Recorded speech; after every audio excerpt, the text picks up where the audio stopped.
പാലാ നഗരസഭയ്ക്ക് 2.83 കോടി രൂപ നീക്കിയിരിപ്പുള്ള ബജറ്റ്. നഗരസഭയുടെ 2025-26 വർഷത്തേക്കുള്ള ബജറ്റ് ചെയർമാൻ തോമസ് പീറ്റർ അവതരിപ്പിച്ചു.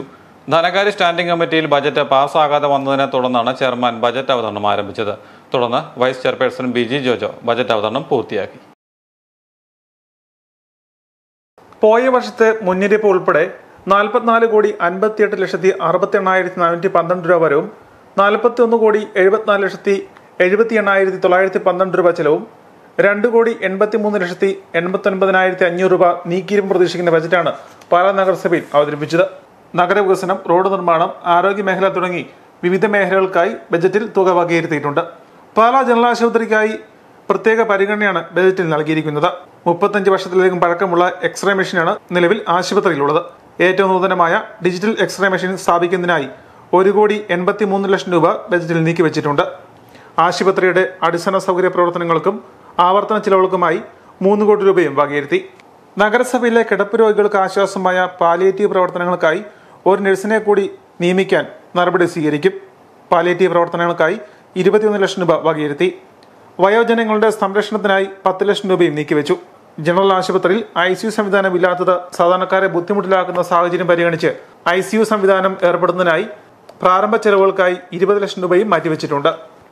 ആശുപത്രി റോഡിലെ ഓട സ്ലാബിട്ട് 2 വരി ഗതാഗതം സുഗമമാക്കും. ഇതിനായി നഗരസഭ 20 ലക്ഷം രൂപ വകയിരുത്തി ടെൻഡർ നടപടികൾ പൂർത്തിയാക്കിയിട്ടുണ്ട്. നഗരസഭാ വാർഡുകൾ മറവി രോഗ സൗഹൃദ നഗരസഭയാക്കുന്നതിന്റെ ഭാഗമായി 1 ലക്ഷം രൂപ വകയിരുത്തി. നഗരസഭയിൽ വൃക്കരോഗികൾക്ക് സൗജന്യ നിരക്കിൽ ഡയാലിസിസ് ചെയ്യുന്നതിനുള്ള സൗകര്യം ഏർപ്പെടുത്തും. ലൈഫ് ഭവന പദ്ധതിക്കായി 40 ലക്ഷം രൂപ വകയിരുത്തി. പട്ടികജാതി വിഭാഗക്കാർക്ക് ഭവന പദ്ധതികൾക്കായി 10 ലക്ഷം രൂപയും നീക്കിവെച്ചു. മരീസദനവുമായി സഹകരിച്ച് യാചക പുനരധിവാസ കേന്ദ്രം ആരംഭിച്ചിട്ടുണ്ട്.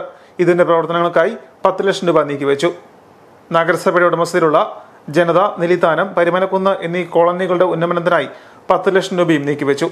സർക്കാരിന്റെ സഹായത്തോടെ EMS കളിസ്ഥലം എന്ന പേരിൽ ഓപ്പൺ സ്റ്റേഡിയം നിർമ്മിക്കുന്നതിനായി 10 ലക്ഷം രൂപ പ്രാരംഭ പ്രവർത്തനങ്ങൾക്കായി അനുവദിച്ചു. വനിതകൾക്ക് തൊഴിൽ പരിശീലന കേന്ദ്രം ആരംഭിക്കുന്നതിനായി 10 ലക്ഷം രൂപ ബജറ്റിൽ വകയിരുത്തി. അംഗൻവാടികളുടെ പ്രവർത്തനത്തിനും മെയിന്റനൻസിനും പുതിയ കെട്ടിട നിർമ്മാണത്തിനുമായി 30 ലക്ഷം രൂപ ബജറ്റിൽ നീക്കിവെച്ചിട്ടുണ്ട്.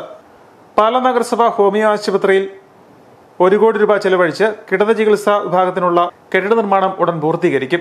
ഹോമിയോ ആശുപത്രിയുടെ പ്രവർത്തനങ്ങൾക്കും ആവർത്തന ചെലവുകൾക്കുമായി 15 ലക്ഷം രൂപ വകയിരുത്തി.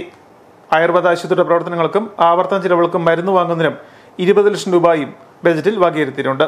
സ്കൂളുകളുടെ നവീകരണത്തിന് 30 ലക്ഷം രൂപയും പട്ടികജാതിക്കാരുടെ ക്ഷേമത്തിനായി 30 ലക്ഷം രൂപയും വകയിരുത്തി.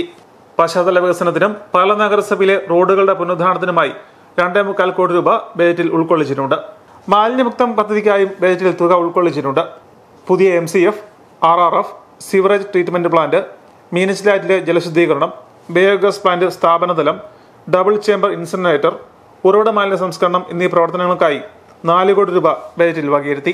പാലാ നഗരസഭയിലെ ഓഫീസ് ഗവേണൻസിനും ഡാറ്റ ഡിജിറ്റലൈസേഷനുമായി 30 ലക്ഷം രൂപയും ഓഫീസ് നവീകരണത്തിനായി 50 ലക്ഷം രൂപയും നീക്കിവെച്ചു.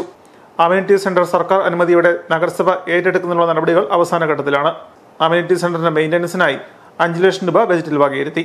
കാർഷിക മേഖലയ്ക്കായി 18 ലക്ഷം രൂപയും നഗരസഭ അനുവദിച്ചിട്ടുണ്ട്. ബജറ്റ് ചർച്ചയിൽ പാലാ നഗരസഭാ ചെയർമാൻ തോമസ് പീറ്റർ അധ്യക്ഷത വഹിച്ചു. ഉച്ചയ്ക്ക് ശേഷം ബജറ്റ് ചർച്ചയും നടന്നു. Star vision news, Pala.